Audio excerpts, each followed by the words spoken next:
Welcome to রস বাঙালি channel. আমার চ্যানেলে আপনাদের স্বাগত। আজ বানাবো আমি পাস্তা রেসিপি বিকেলের টিফিনে খাওয়ার জন্য। তো প্রথমে গ্যাসে একটি সসপ্যান বসিয়ে দিয়ে দিলাম বেশ কিছুটা জল।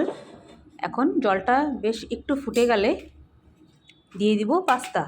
আমি এখানে 3 রকমের পাস্তা মিশিয়ে রেখেছিলাম, তো ওটাই করলাম। আপনারা যে কোনো এক রকমই করতে পারেন বা 2 রকমও করতে পারেন।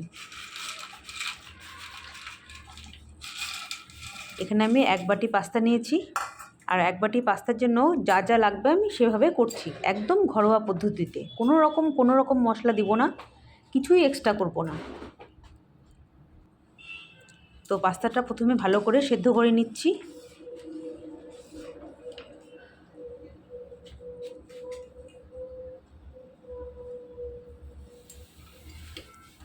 পাস্তাটা বেশ সেদ্ধ হয়ে গেছে।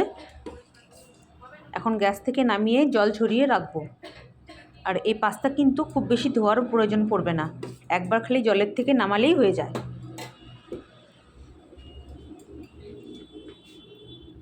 তো গ্যাসের ফ্লেমটা এখন অফ করে দিলাম, পাস্তাটা নামিয়ে নিচ্ছি। আর গ্যাসে একটি কড়াই বসিয়ে দিয়ে দিলাম বেশ কিছুটা তেল। তেলটা ভালো করে গরম করা হয়ে গেছে। এখন দিয়ে দিচ্ছি কুচো করে রাখা পেঁয়াজ। আমি এখানে 2টো মিডিয়াম সাইজের পেঁয়াজ নিয়েছি, কারণ পাস্তায় যেহেতু কোনো রকম মশলা দিচ্ছি না, তো এই পেঁয়াজটা লাগবে। দিয়ে দিলাম একটা লঙ্কা কুচি করে। আপনারা চাইলে ঝালটা কম বেশিও করতে পারেন।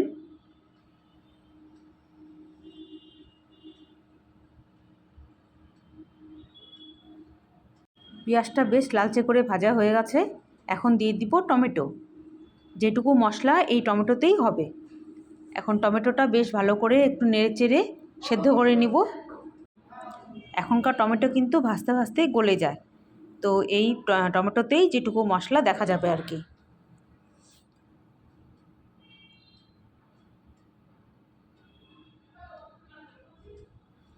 তো টমেটোটাও বেশ একটু কিছুক্ষণ টাইম নিয়ে ভেজে নিয়েছি।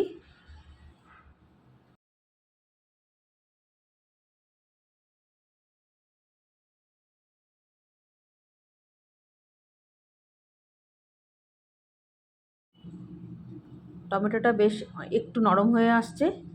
এখন দিয়ে দিব লবণ,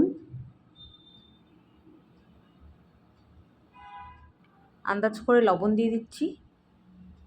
আপনারা চাইলে এই টাইমে শুকনো লঙ্কার গুঁড়োও ব্যবহার করতে পারেন। আমি যেহেতু ঘরোয়া পদ্ধতিতে করব, একদম কোনো রকম মশলা দিব না, যার জন্য শুধু হলুদ আর লবণটাই দিলাম। সয়া সস দিতে পারেন, টমেটো কেচাপ দিতে পারেন, আমি এগুলো কিছুই দিচ্ছি না। তো এখন টমেটোটা বেশ নরম হয়ে গেছে।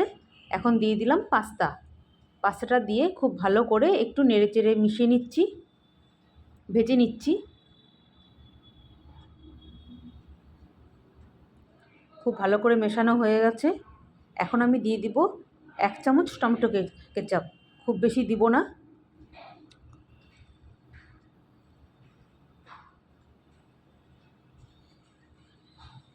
হ্যাঁ, বেশ ভালো করে নেড়েচেড়ে ভেজে নিয়েছি।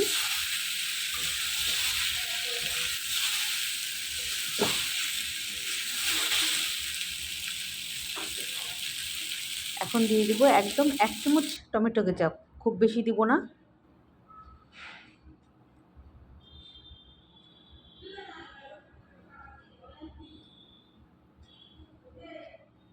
এখন খুব ভালো করে মিশিয়ে নিচ্ছি। হয়ে গেল আমার ঘরোয়া পদ্ধতিতে পাস্তা রেসিপি। বিকেলের টিফিনে বাচ্চাদের বানিয়ে দেওয়ার পক্ষে খুবই সহজভাবে বানানো যায়, আর টেস্টিও হয়। এমন না যে খেতে ভালো লাগবে না, তা না। আপনারাও বাড়িতে বানিয়ে খেতে পারেন, বড়রা খেতে খুবই ভালো হয়। আর এই পাস্তা অল্প খেলেই পেটটাও ভরে যায়। খুব সহজে বানিয়ে দেখালাম। ভালো লাগলে লাইক, শেয়ার, কমেন্ট করবেন, আর অবশ্যই সাবস্ক্রাইব করবেন। আমি একটু ওপর দিয়ে শসা আর পেঁয়াজ দিয়ে দিচ্ছি, এটা অপশনাল, আপনারা নাও দিতে পারেন।